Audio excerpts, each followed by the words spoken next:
derecha. Lo único que escucho.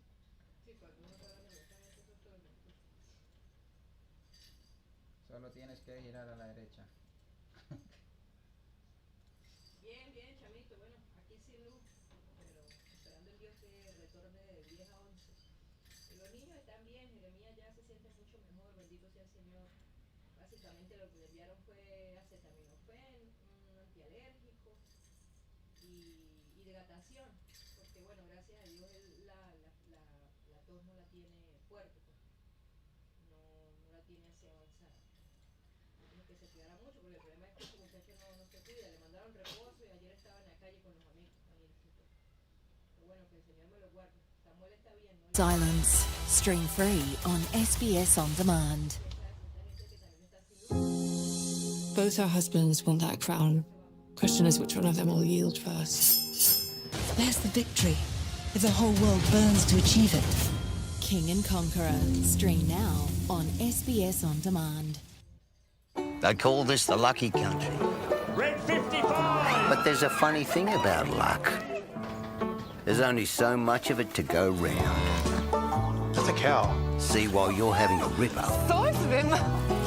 someone else is having a shocker. Spewing. Yeah, you never know which end of the stick.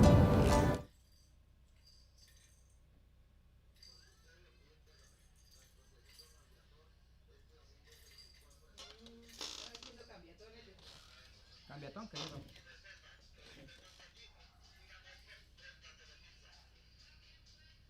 ¡Ay, abrió un local ahí!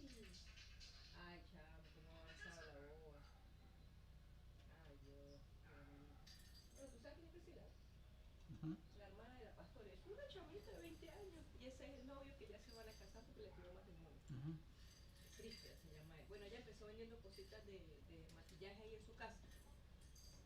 Ahí en Villa Bolívar. Y mira, ya montó un local frente a Torre Pizza.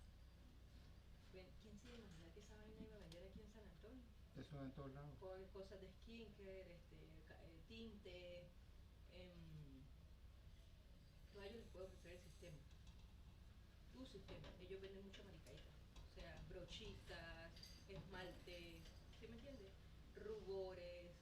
Bueno, están vendiendo el álbum del mundial, ¿verdad? Yo te conté. Y el domingo que pasó, el antepasado, hubo un cambio.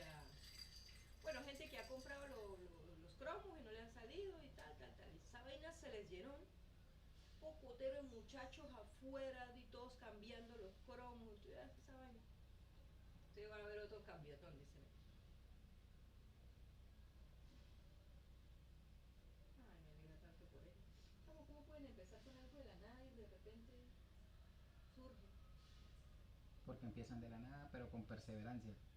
Sí, eso es verdad, esa muchacha persevera. Yo iba para allá con el hermano Judilbert, ¿no? Yo me quedaba así una vitrinita con cositas ahí. Yo decía entre mí, ¿será que Priscila vende esa vaina? Estoy hablando. To grow. Michael Valgren, he's all smiles, and he's got a Dane in the breakaway with him. Groupama FDJ, they've managed to get 3 into the move. Johan Jacobs was the first one to get away. Axel Juns is there as well, along with the Kiwi, Josh Kench. For Polte Visit Malta, they've got 2 up in front. This is Diego Sevilla. He is in breakaway kilometre number 1,500 for the season. The guy knows how to get into a move. Mark Donovan is there for Pinarello Q36.5. This is Turn Arts coming through for Lotto Intermarché. Second yesterday, and he wants 1 spot better today. He's got himself in a good position. Mirko Maestri is out there as well for Polte Visit Malta. Larry Warbass in the black colours for Tudor Pro Cycling. Jasper Sturven from Sourdale Quickstep.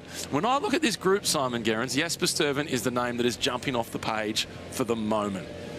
How does Jasper Sturven go about winning today's stage? When you look at this group of riders, and he's one out, he doesn't have any teammates there to support him, so he has to be very canny and very strategic about his efforts, and I don't think he can wait and rely on his fast turn of speed to win today. The guy from this group who can beat him in the sprint finish is Turn Arts. He won the bunch sprint finish yesterday, the big figure in the red colours for Lotto Intermarché. But also, can he go mano a mano with everyone in that group? Stephen, that is, on that final climb. I'm not sure he can. No, I don't think he can either. And I think If there was just the Category 4 climb, yeah, sure, he'd back himself to get over 2.5 kilometres at 5.5% average gradient. But that next climb that they roll straight into, it's nearly 5 kilometres long with an average of 7%, and the last 3 kilometres is all around 10%. So that's a super selective climb. I do feel like Sturven has probably got to form an alliance with somebody else in that group, somebody else he knows is strong on the flat but doesn't climb so well, and try and jump away from the group, catch them by surprise.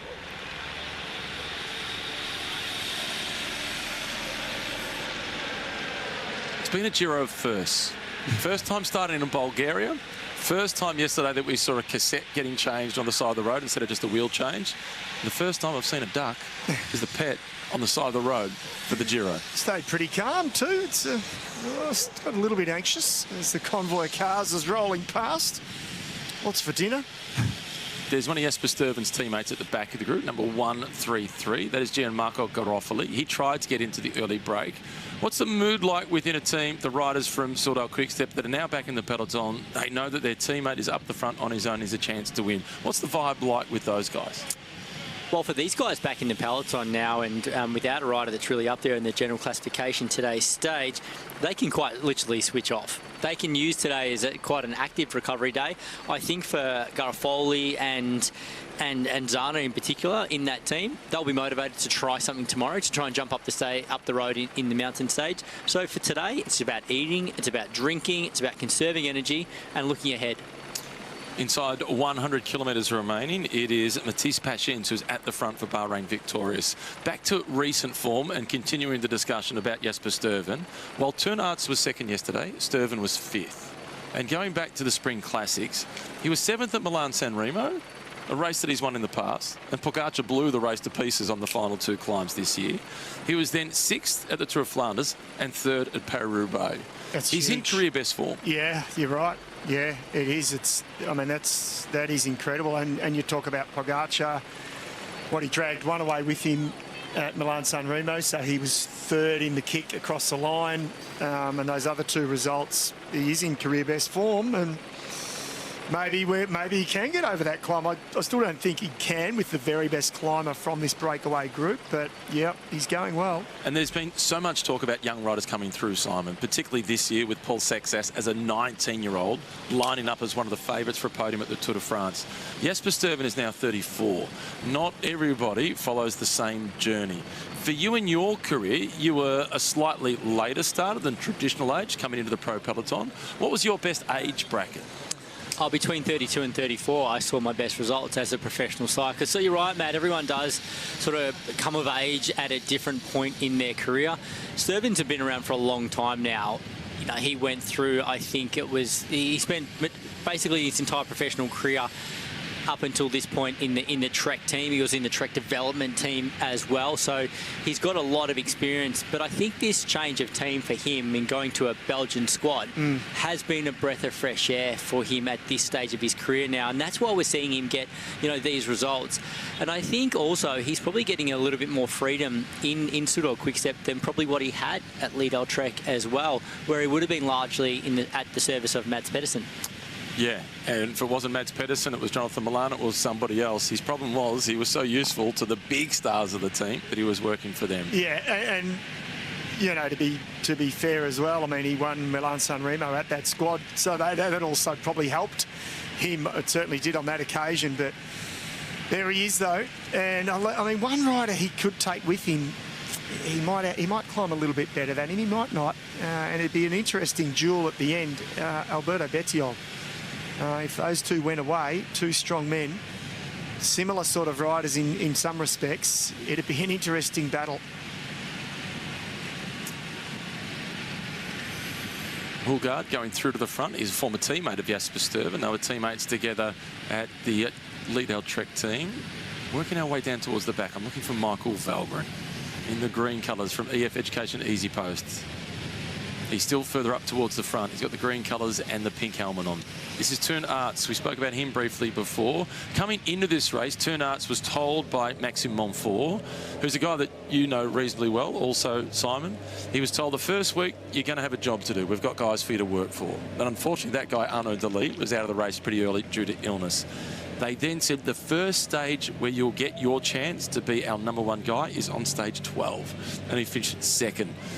He's now been let off the leash and he's managed to get in the breakaway today. He's an unknown quantity because of his lack of experience on the road. And a bit of naivety can go a long way in a Grand Tour as well. So it doesn't look as though he's holding anything back going into this third tough week of the Giro d'Italia. So having not experienced a 3-week stage race, he hasn't experienced that fatigue and that stress of the third week. So that's why maybe that he's racing with such sort of freedom and such liberty now.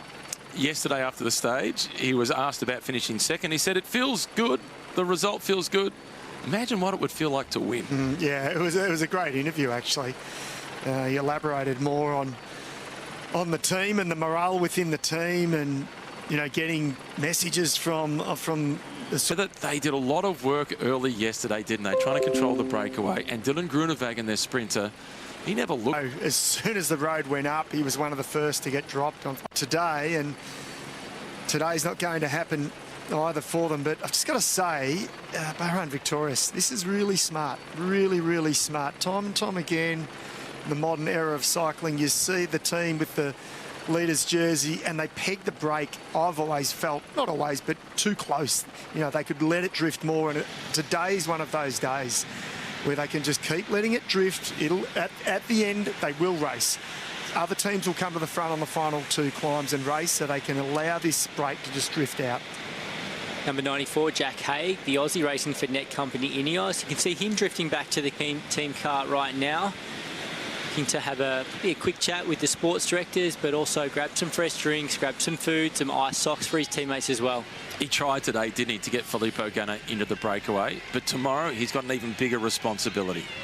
Yeah, well, Jack Haig's a fantastic climber in his own right. He's finished on the podium in the overall at the Vuelta a España, but he's been recruited across to Net Company Ineos this year for the first time to help with their GC riders. So Tymon Arensman is looking very good, and he's looking like a rider who's on progression to get better as this week goes on. So I think Jack Haig is going to have a lot of responsibility come the third week of this race to protect their team leader. Yeah, it's a team with huge expectations, a massive benchmark for them in Grand Tours. They dominated for almost a 10-year period. They had Wiggins, Froome, Bernal and Thomas, 4 different riders win the Tour de France. Between them, making for 7 victories in the Tour de France, plus 2 wins at the Volta a España with Chris Froome, and a victory overall in the general classification at the Giro d'Italia. Yeah, they set pretty high standards for themselves, so... when they want to get back to their best, you just mentioned it, you just reeled it off. So yeah, you would be feeling the pressure, but they sign the riders that can, one, deliver results like that, or they hope, and also can deal with the pressure. Michael Valgren, number 47 at the back. You mentioned the fact that he's been a winner of the Amstel Gold Race in the past, but also, Simon, recently you referred to his victory this year at Tirreno Adriatico.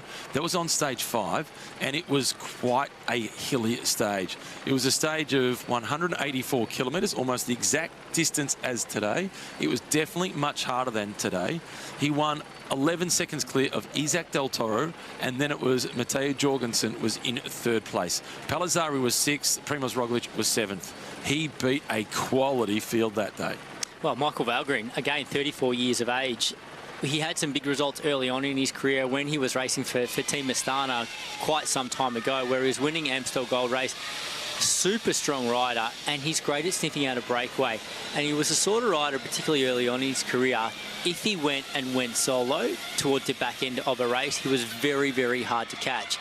I think these days, with a whole bunch of new younger riders coming through the Peloton, they probably underestimate a guy like Michael Valgren's capabilities, because it was some time between victories, between his last win and his success this year at Tirreno. Well, that's because they were still at kindergarten when he debuted in the Pro Peloton. Some of these guys are 14 years younger than him. Yeah, that's right. And the wealth of experience, and as you say, he could read a race anyway. So, but what he's gained in experience, he will be a tough cookie today. This is the least comfortable we've seen the pink jersey, Afonso Eulalio, look. He's at the back of the peloton again. He's had mechanical problem. He's done a bike change. He's changed back. He's changed a shoe. He's not looking great today. Yeah, you get that impression, don't you? It's the mechanical, the shoes, as you say. Yeah, it's just like, and I'd like to see, he has had one or two riders around him for most of the day, but I'd still like to see them there now. And a nice piece of history in Portuguese cycling. Acasio da Silva became the first rider from Portugal on this day to wear the pink jersey at the Giro d'Italia. Also won 5 stages here at the Giro, and that same year Acasio da Silva wore the yellow jersey at the Tour de France for 4 or 5 days, and he won 3 stages in his career at the Tour de France. He was just a star, and again, reminiscing, forgive us, but when you heard names like that, it was like a rock star name, Acasio da Silva. And in the 89 Tour, we talked about it the other night when he took the opening road stage. It was just rock star sort of stuff, wasn't it? Riders like that. And he'd back it up, and you look at the CV there, a very short snippet of it. It was the period where you and I were falling in love with the sport, and Yeah. just the name, Acasio da Silva, it was such an exotic name. It was, yeah. It was rhythmic, it rolled off the tongue, Yeah. and he was winning a lot. Yeah, it gave, us as teenagers and many others, I'm sure, you just dreamt about being in Europe, in the Peloton one day in the future with these names, and, you being part of it. That's sort of how I remember looking back in the jerseys, all the different coloured jerseys, everything was just bright lights, wasn't it? Yeah, and then you get to school on Monday and all your mates were talking about their sporting heroes, Peter Mazzasto, Peter Dacos. You're searching the playground for just anyone who wanted to talk about cycling. Brian Taylor. Yeah. But can I raise you a Lauren Fignon and a Acasio da Silva and Jamolin Abdu Japarov? And they're like, anyone? Yeah. I haven't got that football card, but I've got a Kevin Bartlett, which I can swap you for. It's warm out here. This is Johan Jacobs, the first of the riders from Groupama FDJ to get into the breakaway. Bettiol rolling through to the front for XDS Astana. What a Giro they have had. 2-stage victories and 1 day in the pink jersey for Guillermo Thomas Silva. Unfortunately for them, Davide Ballerini, who won the stage into Napoli, was in the break a couple of days ago and crashed, and as a result of that is no longer in the race. That was one of those just sliding door moments, wasn't it? He was looking good. As you said, he'd already had a stage win. Was on the hunt once again. Slips off, and just innocuous, really, because it was no one else really crashed on that corner, I don't think. And that was it, effectively. He did make it to the finish, but was in a lot of pain.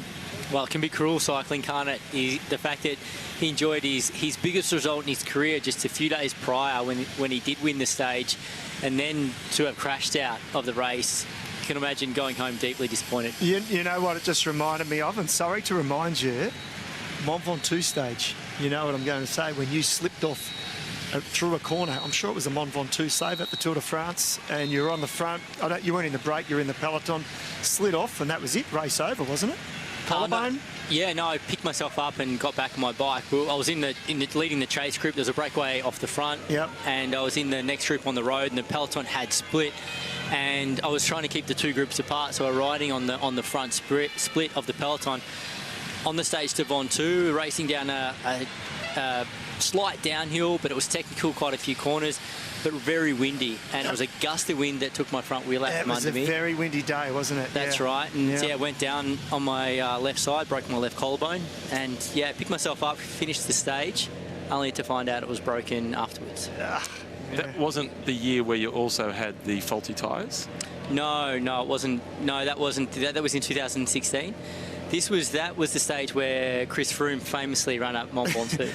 And we weren't getting pictures at the top because we were 5 kilometres down the mountain, and we're in a small section where we just couldn't get any mobile coverage. And all I'm hearing from our producer was that Froome bike broken running. That was all I heard. And then the next shot we actually saw was Chris Froome literally running up Mont Ventoux. It was one of the craziest days I think we all remember at the Tour. It was so windy they couldn't finish at the top of Mont Ventoux because there was 100 km/h winds at the top, and there was somebody with a car towing a caravan, and the caravan got tipped over. Yes. So no wonder you got knocked off by the wind, Simon. What were you weighing in at then? Mid-60s? You had no chance. And they moved, they moved the finish line further down the mountain because it was so windy at the top. But when they moved the finish line further down the mountain, there wasn't a barricade set up. up to keep the crowds back. So Correct. that's why the crowds were gathered on the road, making it so narrow that the TV motorbike got slowed down. Richie the riders Port ended ran up on the back of it, right didn't up he? the back of the TV motorbikes, Yeah. and ultimately caused the crash and Chris Froome to break his bike.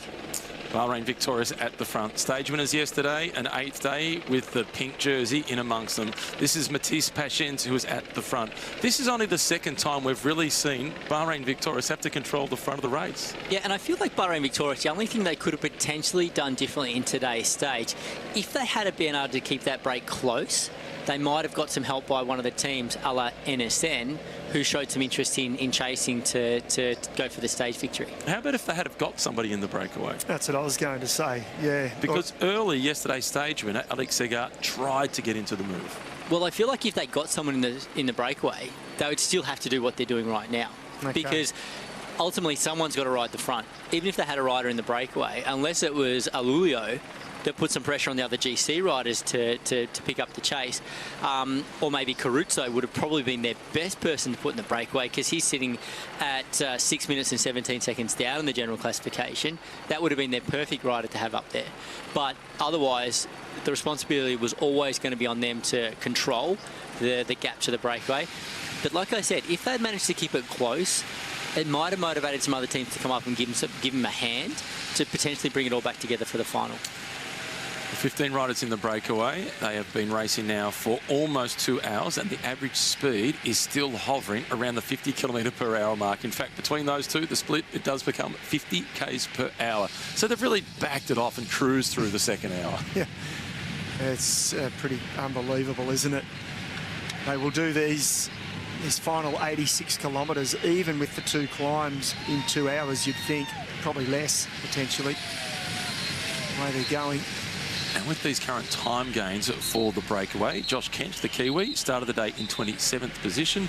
He now moves himself up into around about almost 20th spot. So it's a big gap between the back end of the 20s, around 27, down to get into the top 20. But he's not out here for the general classification. He's out here for a stage victory. There's been 2 individual stage winners in Grand Tours for Kiwis. One, Greg Henderson, that was at the Volta de España. The first, back in the 1980s, was Paul Jessen, who then later had a horrible motorbike accident, had one leg amputated, and became one of the best paracyclists in the world, Paul Jessen. Wow, that's a story. Incredible. And it wasn't too long after he'd won his stage at the Volta de España either. It was only a couple of years later, so we probably didn't see the best of him as a pro cyclist. Good day for Visma Lisa bike. The riders in the yellow colours protecting the man in blue, Jonas Vingegaard. It's pretty good, isn't it? This is what they want, but it's what I guess all of the rivals as well want. So no one's getting any bigger gains or advantage with this per se.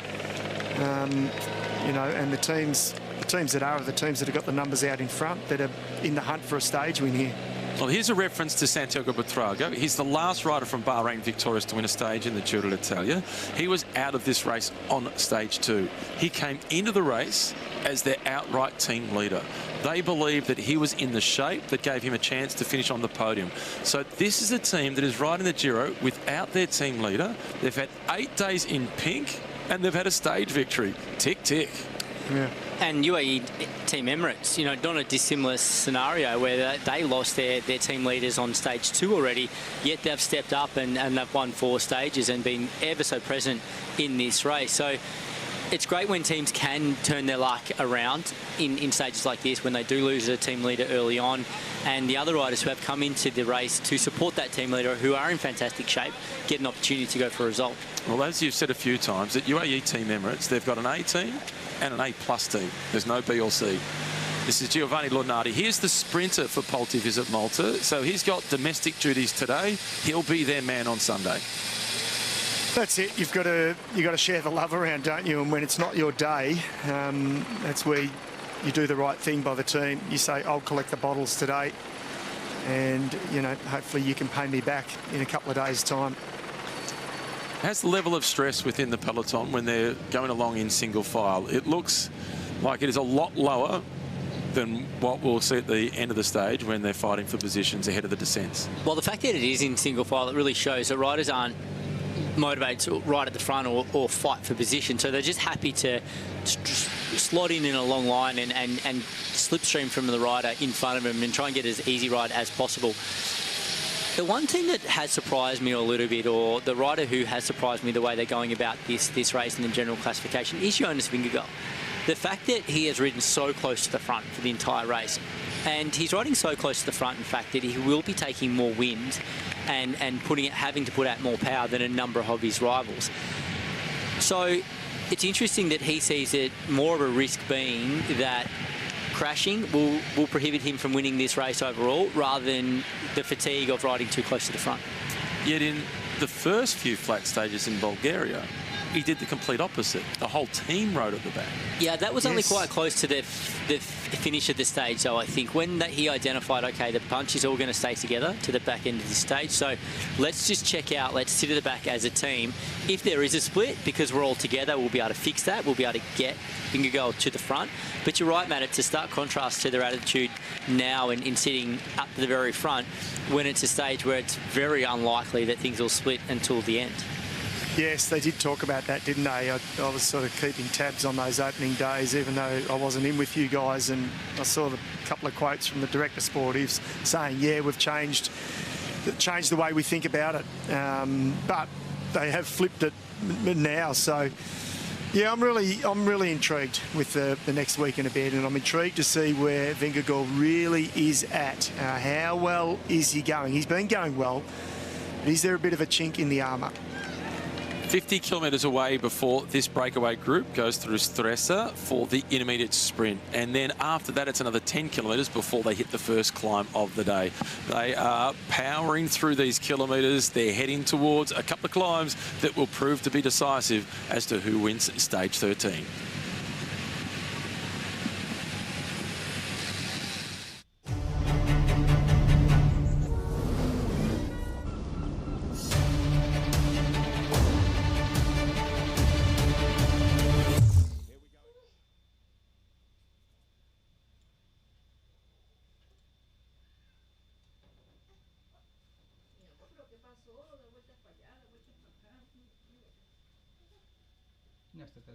Este computador no aguanta nada, mire, como de una vez ya no casi unos 53 minutos. Boca abajo, perdón, boca arriba pasó a boca abajo, y boca abajo, mire, pasó ahora sí, boca arriba. Ya está dando vueltita. Amor, ¿cuánto te demora sin luz? Poquito, porque ya dice que 53 minutos, pero es mentira, ahora estabas a 40, luego a 30. ¿Por qué transmitiendo live? O sea, video, quizás. Porque está encendido. ¿Está encendido qué? Ahora viene por el café, chamo.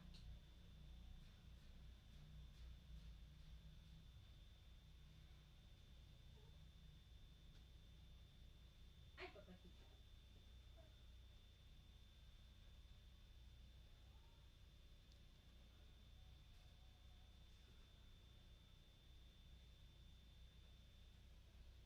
Es que yo, mi amor, tengo que estar preparada para hoy, porque la luz se va ahorita, ¿verdad? Llega a las 10, 10 y media, y estoy casi segura que la luz se vuelve a ir a las 2 o a las 3.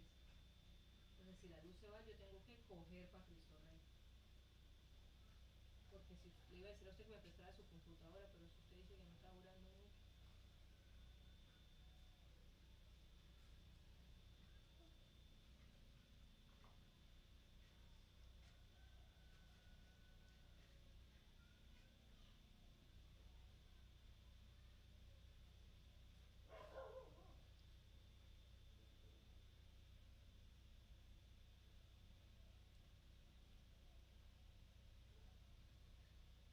De los besos que te di.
Simon, you're just on that edge where it's not too much. You know you're not going to get dropped, but you just can't relax too much.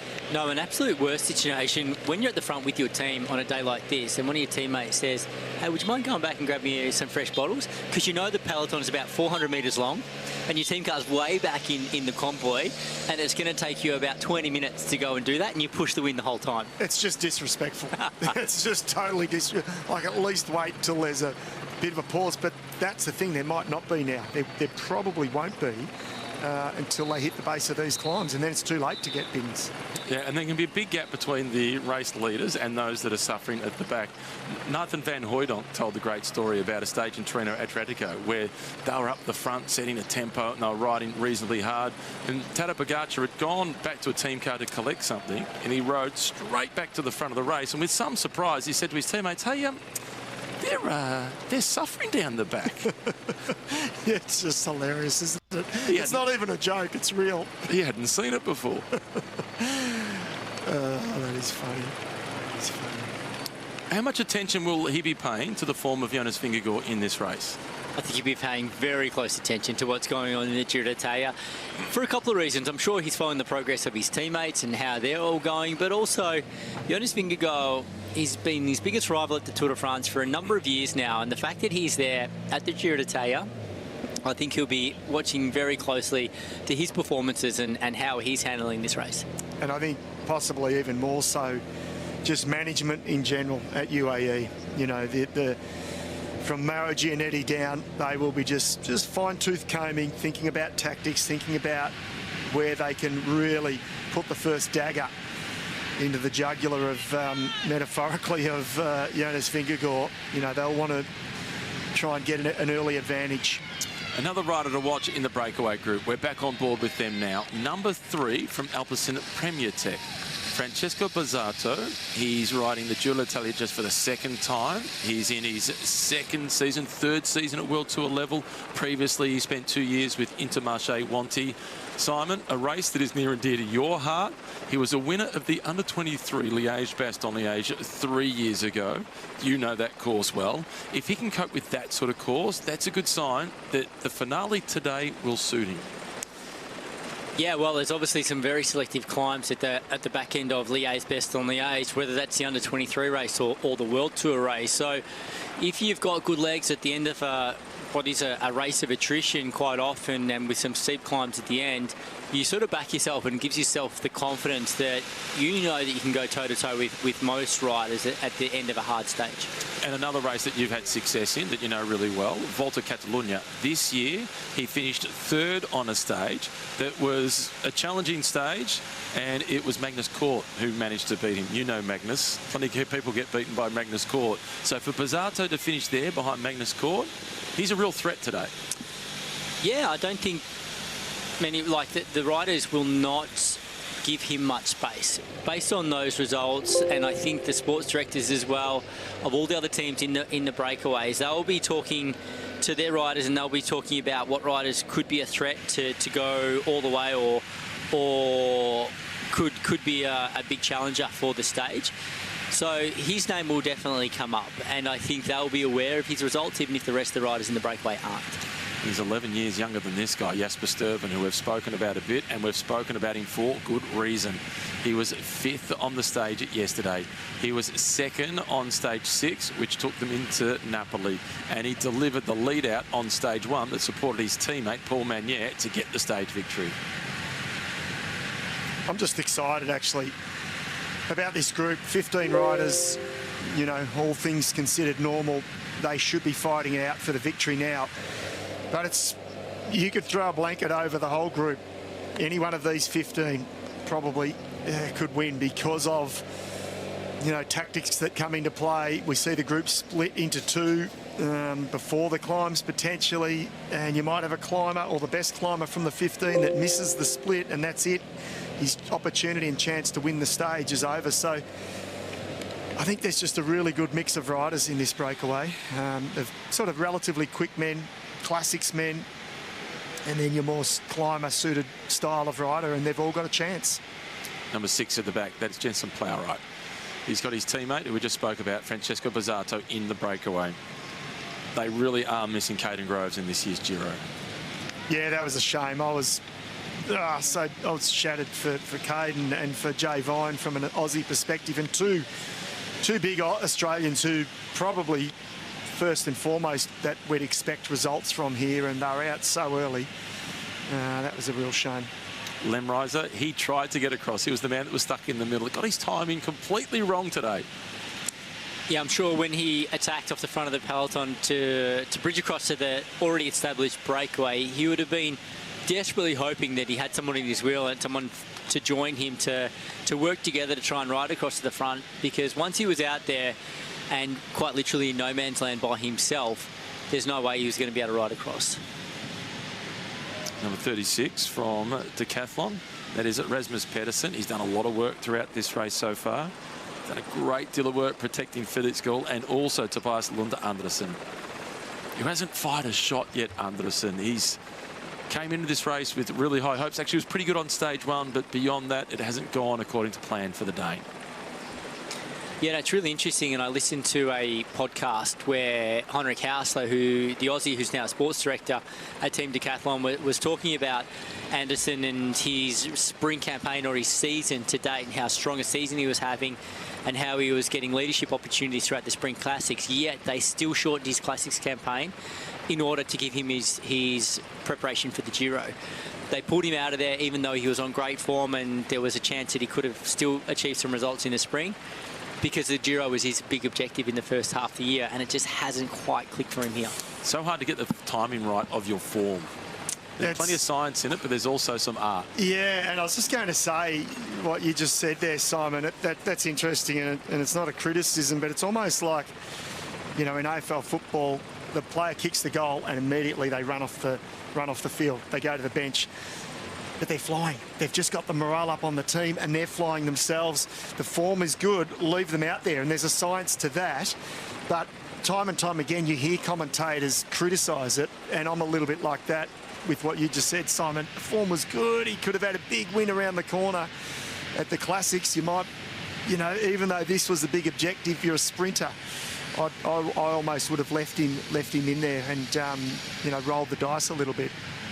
Strike while the iron's hot. Yeah, it's a challenge, but I sort of look back in reflection of how I approached sort of the best years of my career, and I always found that if I backed it off before I got tired, or when I was still in really good form, it meant you could recover and you could bounce back again for another peak. If you dragged it out for too long to your form where you felt your form was dropping away, it would take a long time to recover and reset for your next peak. So you have to be really disciplined and have to really back yourself to back it off when you are still in good shape. Well, I was going to ask, and I know you don't really like to divulge about yourself too much.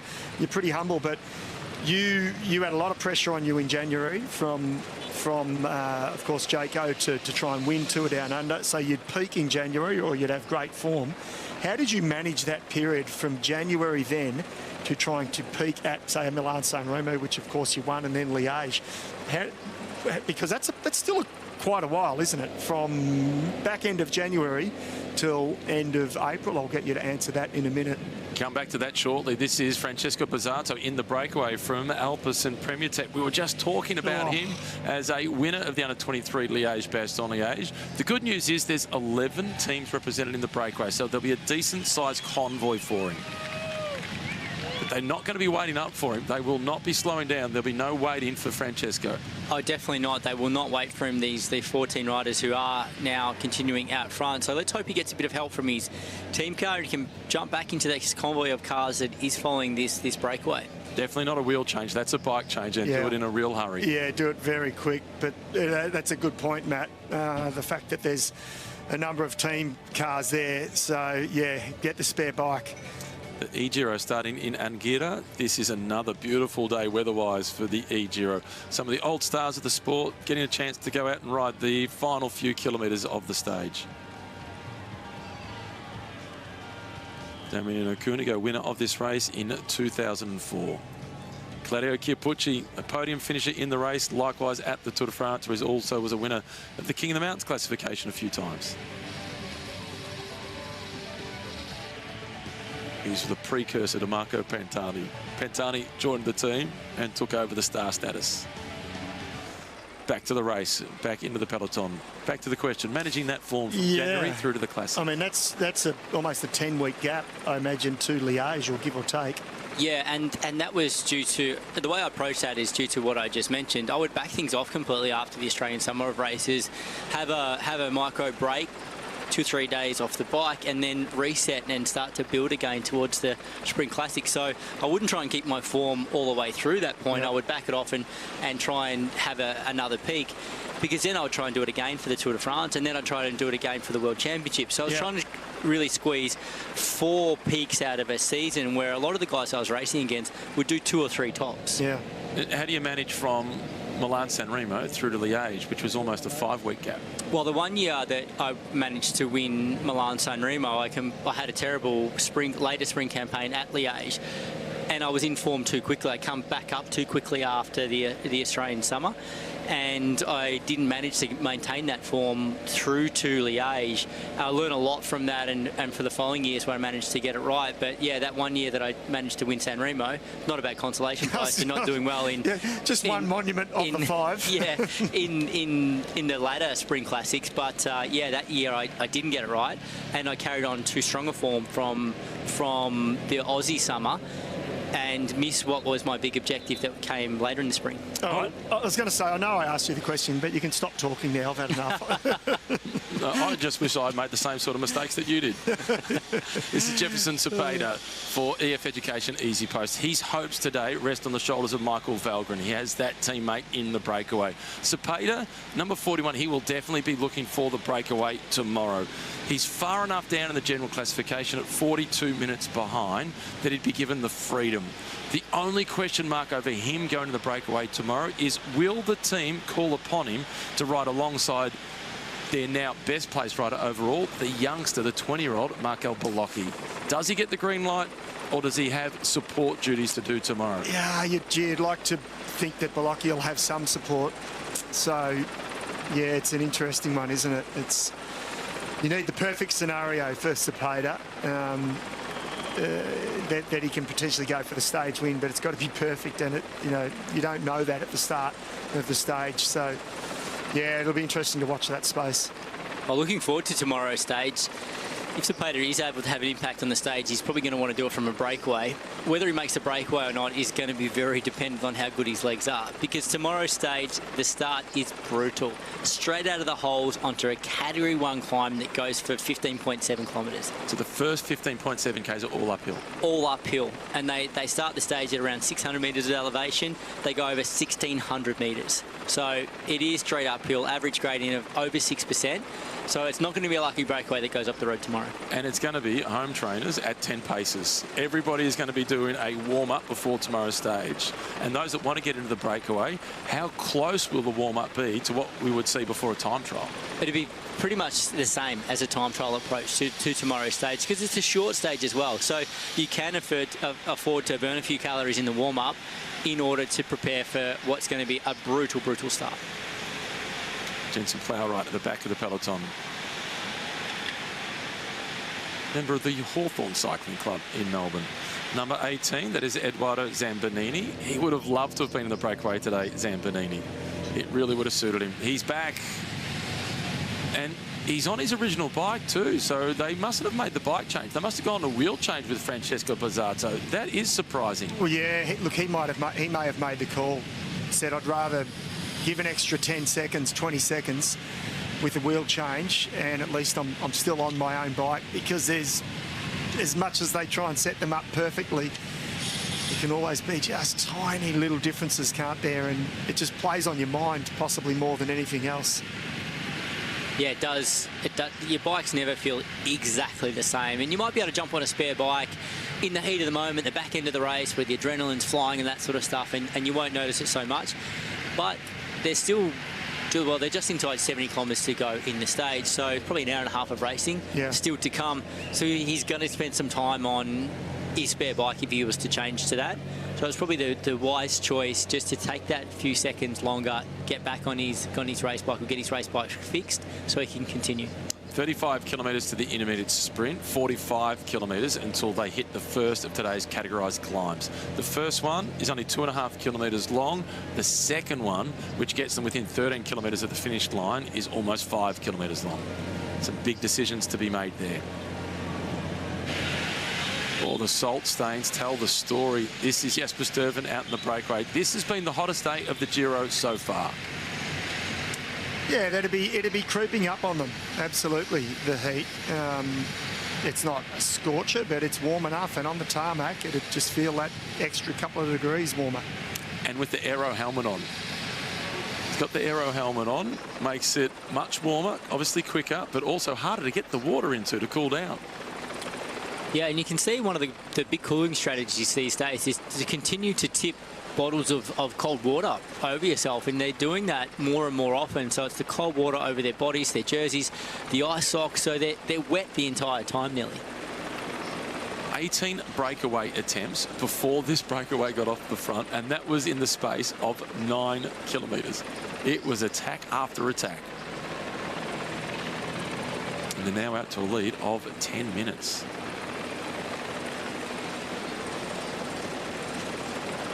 And really not much descending throughout the stage, yet they've had a maximum speed of more than 70 k's per hour.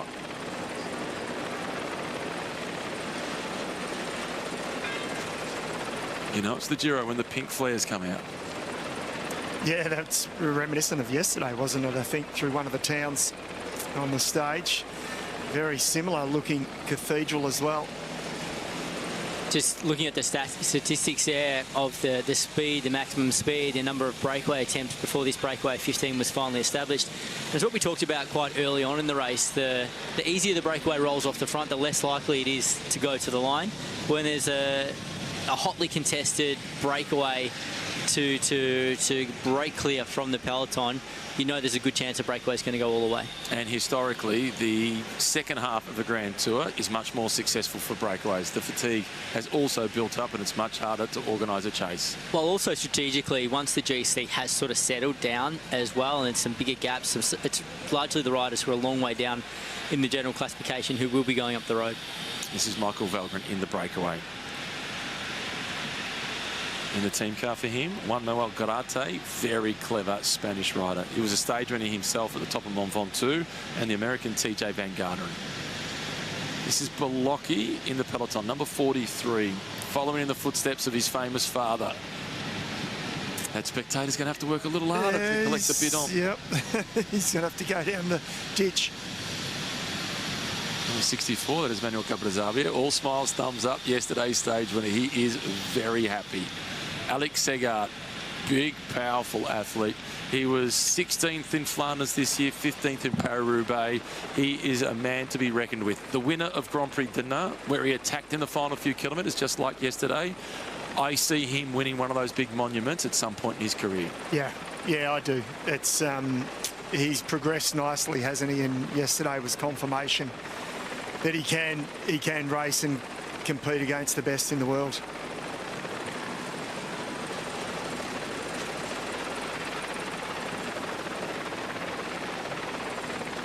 The area was ruled by Spain during the 17th and the 18th century. It's a fair trip across. Yeah, it would have been back then. Absolutely. It's a very different kind of battle on their hands today in the Giro d'Italia. 15 riders out in front will be vying for stage honours. Jensen Plowright really having fun back in the peloton. Nearest the picture, his teammate Tobias Bayer. You don't often see Jensen Plowright sitting around his teammates in the peloton. He often is floating towards the very back of the bunch, the last sort of 3 or 4 riders on his own. And I don't think that's the best move for him, because all the sports directors, they'll look up and they'll see him at the back of the bunch there by himself and not around his teammates, whether that's protecting a team leader or just riding alongside his teammates. And that would be, I then think that would definitely be acknowledged with them at the of him sitting on his own. So he's in the final year of his current contract. He's not won a professional race at World Tour level yet. He has won at Tour Qinghai Lake. He's had some other successes at a slightly lower level. If you're his team manager and you're pitching Jensen Plowright to a World Tour team, what's the pitch? I think right at the moment, I'd be lead-out man, specific lead-out man for their key sprinter. How old is he? 26. Yeah, so, I mean, it's sort of middle road, not getting any younger, though, is it? Had his birthday 2 days before, Simon. Yeah. What do you think, Simon? 2 days before and 20 years after. No, with Plowright, like at 26 years of age, he's no longer, you're not selling him on potential anymore. I think if he was going to show that he has capability of winning big races, if you're pitching him to teams, you need to see more results up there or closer results to a big victory. So he does need to be really pitched as a key domestique or a key helper for a sprinter, as, like you mentioned, Mac, a lead-out rider. But also, an important part of that role is to protect your team leader throughout the stage. It's not just in the final kilometre, which means you do need to stay around your teammates a lot more. So if you're a team manager or you're his manager, pitch him to the team saying, yeah, he's a key leader, right? He's a key helper. The team managers are going to be going, well, why isn't he riding around his teammates more? So I would be encouraging Jensen Plowright not to be floating back towards the very back of the peloton. Mentally, it's the easiest place to be. You just roll down and you switch off. But you can't afford to switch off in these stages. You need to be around your teammates the entire time. Watch this space. Let's see what is the next part of the career of Jensen Plowright. The breakaway, their next challenge will be the intermediate sprint. They're at around 30 kilometres before they get there, and then the climbing starts. Leknenson, the Norwegian national champion of the riders in this group, he's proven to be the best in the high mountains, but he's not in that same sort of shape as he was when he finished in the top 10 overall in the Giro. And it's a different sort of a climb, isn't it? It's not long when you talk about the high mountains. So there's some power riders here that have got a little bit of climbing ability that are going to cause some problems for riders like Leknenson, I think. And 193 at the back from UAE, that is Mikel Bial. From this group, he's the best time trialist. So you don't want to give him too much rope to play with. No. Leknenson, although he's not up there in general classification, he's not performing as well as the year that he did run top 10 in the Giro, but he's had a couple of solid performances here this race. He was second on stage 8 behind Narvaez. He went from the breakaway alongside Narvaez and Mikel Bial. He was also 7th on stage 2, which was quite selective, and a group of only 34 riders that got to the finish in the front group. So he's shown that he can go, he's still going well on these punchy climbs. So, yeah, say, theoretically, he's going to be the hardest rider to beat from this group if it does come together to those back-end climbs. And the Norwegian, Leknenson, he finished 19th in the individual time trial. So you've got to ride hard to finish 19th. You can't cruise into that position. Could you make the case that he should have taken it a lot easier that day because he is more capable of winning a stage from a breakaway? I couldn't agree with you more. I can never understand why riders will ride hard for a top 20 stage finish in an individual time trial. No one's really going to remember if they were in anywhere between sort of 15th to 25th. So either you're one of the riders that's targeting the general classification and you can't afford to give away any time in the individual time trial, or you're a pure time trialist and that's a specific stage you're targeting. For a rider like Leknenson, the fact that he is a long way down in GC, he's lost nearly an hour overall, he should be absolutely going as easy as he can or going all in to try and win. He shouldn't be doing anything in between. The Peloton, they are being led by Bahrain Victorious. That's the team of Eulalio, Afonso Eulalio. There he is in the pink jersey, his 8th day in the pink jersey. It looks like it's a reasonable day for Bahrain Victorious. They're doing a lot more work than they have the past few days. It's been the most anxious day, though, that we've seen for the pink jersey. Here's look the power output, Simon, from Jasper Stuyven in the breakaway. Average wattage power for the first 115 kilometres, 80 watts more than Paul Magnier. And those two guys are a very similar size. Shows how much more work is required when you're in the breakaway. And also riding exactly the same equipment. They're racing for the same team. So that's a really good comparison to see Stuyven and Magnier with how hard both of those two riders have been working. Magnier's been back in the peloton. We haven't seen him put his nose in the wind once, just conserving energy. Where Stuyven, obviously, he's been doing his fair share of work. up the road in the breakaway, and he worked really hard to get across to this breakaway as well, because he wasn't in the first group that went. So, yeah, good indication of how hard it is up the road. And I think as far as Leo goes, he hasn't looked comfortable in today's stage. However, in saying that, he's a pint-sized lightweight climber. So a fast flat stage where they were averaging in excess of 60 kilometres an hour for the first 15 Ks, and even 2.5 hours into the race, they're still averaging basically 50 kilometres an hour.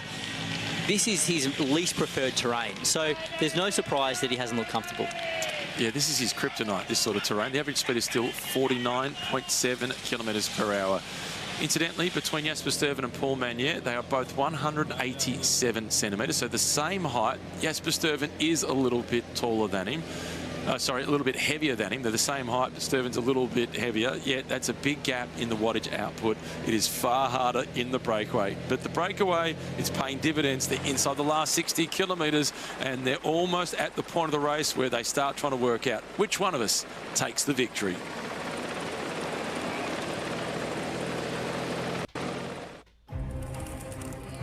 This work can be too much for people. This is what we're here for. I know what we're here for. We feared this day would come. We have to follow orders. It's on us. All of it. Whatever you're doing here, don't. The Americans. Stream now on SBS On Demand. Terry's a Sparky, a bloke with a van. Saving for our home is his master plan. But when he flicks on the news, his charge levels drop. He just needs a way to get on top. Great Southern Bank helps Terry's business grow and has clever ways to make his deposit glow. With savings and business, Great Southern Bank lent a hand. Happily clever after, like Tez always planned. Agent, vous savez ce que c'est vraiment? C'est 10% sur le salaire des stars. Call my agent. Stream free on SBS On Demand. I'm Detective Sergeant Claire Wallace of the Criminal Assets Bureau. Stream all episodes of the hit Irish crime drama Find the money or shut it down. Give me the nail. Hidden Assets. Stream free on SBS On Demand. Here in Kenya, worried mothers face another sleepless night. Aisha is just 2 years old and her body is starting to shut down. She has severe acute malnutrition. Extreme drought has caused a devastating shortage of food. Malnutrition is painful, ruthless, and deadly. But there's a simple solution that your support could help quickly provide. This packet of food paste is cheap, nutritious, and could quickly help save a child's life.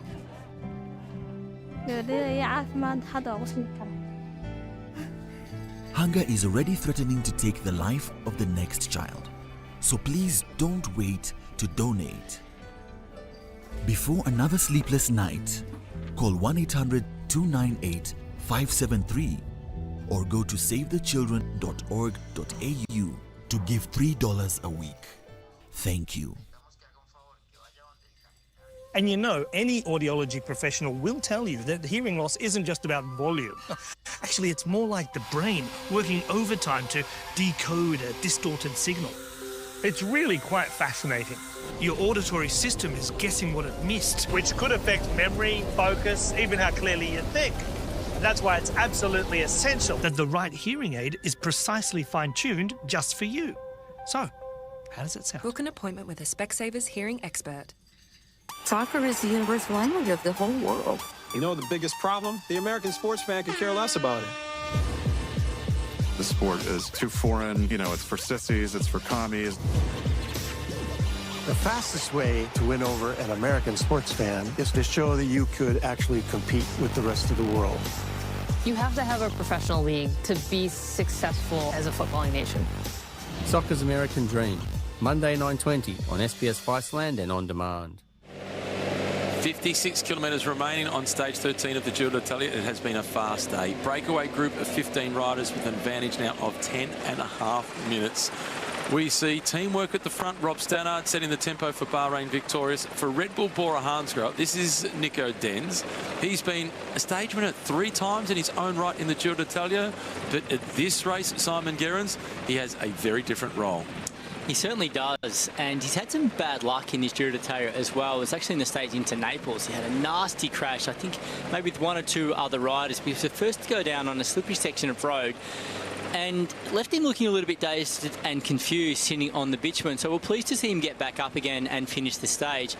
But as far as what he's doing now, he's doing exactly what I was talking about a few moments ago, where he's got that unfortunate job to go to the very back of the bunch, go to the team car and bring food and drinks all the way back up to the front of the bunch for his teammates. So this is a huge effort he's putting in right now. And so often we talk about powder weight, how many watts per kilo. Well, he's got an extra 3 kilos on his back. At least. He's got a whole bunch of biddens in musettes or shoved down the back of his skin suit that he's trying to get up to his teammates before they get too warm in his jersey as well. So, yeah, it's got a big job at hand right now. Yeah, I collected cold drinks for you, but it's now a cup of tea. We saw a couple of riders in the purple colours from Jaco Alula. They're hitching a ride. Yeah, and that's a strategic way to go about it as well. If you see a strong rider coming past you that's moving their way to the front of the peloton, you hitch onto that wheel, jump onto that train that's going back to the front, and try and do it as conservatively as possible. Oh, that was really clever. The first of the riders that was behind him was the sprinter from Jaco Alula. That was Pascal Ackermann, and he was bringing his team leader, Ben O'Connor, to the front. As for Nico Denz, he was looking after another Western Australian, Jai Hindley. Aliotti is going to be important tomorrow. So too Palazzari. Palazzari and Hindley, it's still difficult to separate those two. In the general classification, Jai Hindley is 6th, Giulio Palazzari is 9th, but it's still only 30 seconds between them. They are joint leaders still to this point. Well, that tells the story of the entire top 10 in the general classification. There is very little, I should say, separating all the riders that are right up there still vying for that podium finish. So in the 3rd week of the race, it won't be a matter of seconds, it will be minutes separating those riders. So it's great for Red Bull Bora Hansgrohe that they still have their 2 team leaders that are both sort of up there in contention.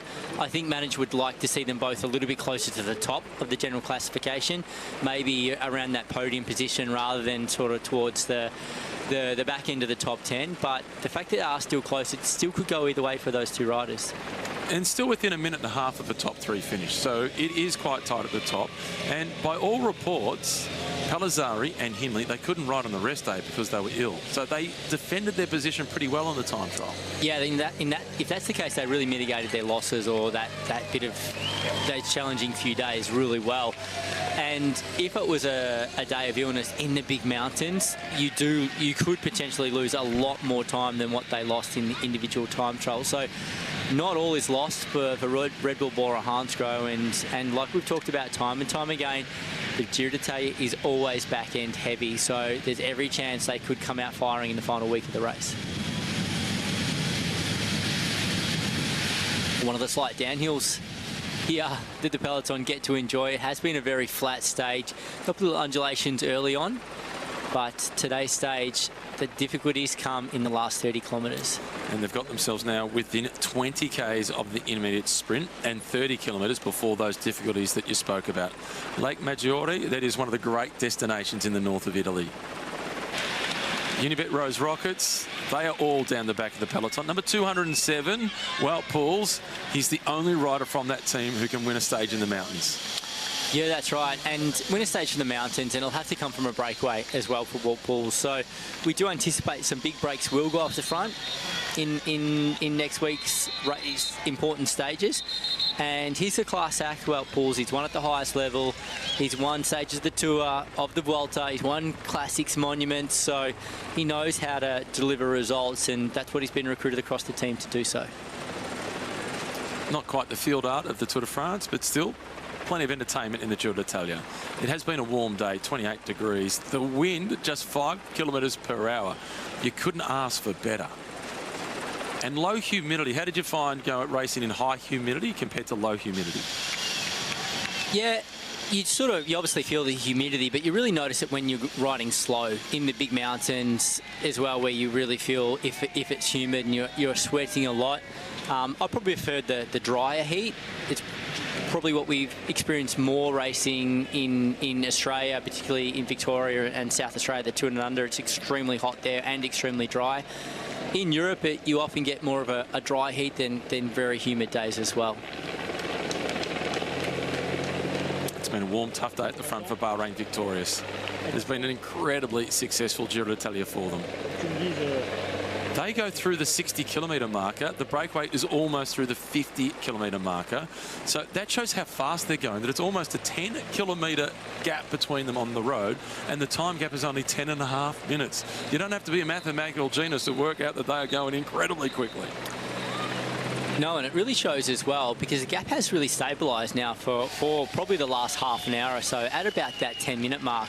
So the Bahrain Victorious riders that are working on the front of the peloton, they're working pretty hard, because there's generally been 2, maybe 3 riding their tempo on the front against this 14 or 15 in the breakaway.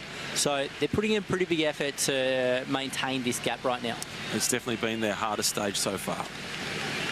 50 kilometres to go for the breakaway. What do you make of the intensity within the breakaway? They haven't backed it off much at all. No, they haven't, and I don't think they can afford to back it off too much, because if you start to back it off, it means riders are skipping turns. Sure, they've slowed the pace down a little bit. Initially, they were riding in the high 50s. Now it's probably closer to the high 40s to 50 kilometres an hour rolling turns. But no one in this breakaway wants anyone in the break to have an easy ride. So they're all going through, and they'll notice really quickly if someone is doing a little bit less work. But it's actually impressive to see how cohesive the break has been up until this point. And when I look at that level of intensity, I look at the guys that have won big races of 6 hours or thereabouts. The beautiful lake provides the backdrop. The number 47 at the back, Michael Valgren, in the white colours in front of him, Jasper Stuyven. And for XDS Astana, Alberto Bettiol. Between them, there have been 2 victories in a monument, a victory at Amstel Gold Race, medalists at the World Championships. These are guys who can race 6.5, 7 hours. So a long, hard day with plenty of intensity, that plays into their favour. Yeah, guys all in their early to mid-30s as well. When you talk about those 3 riders at the back of this group, Bettiol being the youngest of the 3 at 32 years of age. So they have an enormous amount of experience. Remember, Alberto Bettiol made his debut back in 2014. So he's been in the professional peloton for quite some time now. And as you mentioned, Matt, he's won at the highest level of the sport. So when he sets his eye on a target, when he's in good shape, he's very difficult to beat. Number 55, the Kiwi, Josh Kench. Can he create Kiwi history, being the first New Zealander to win an individual road stage at the Giro d'Italia? Well, yeah, again, as a Kiwi in this group, he's probably one of the lesser-known riders, so he could catch a few by surprise. If he jumps up the road, maybe he's not the first rider that they're going to be expecting to make a move. But I think for Kench, his best chance of a result is probably gamble a little bit and wait at least until the Category 4 climb. Ideally, the Category 3 climb, which is the last one of the stage, to attack. So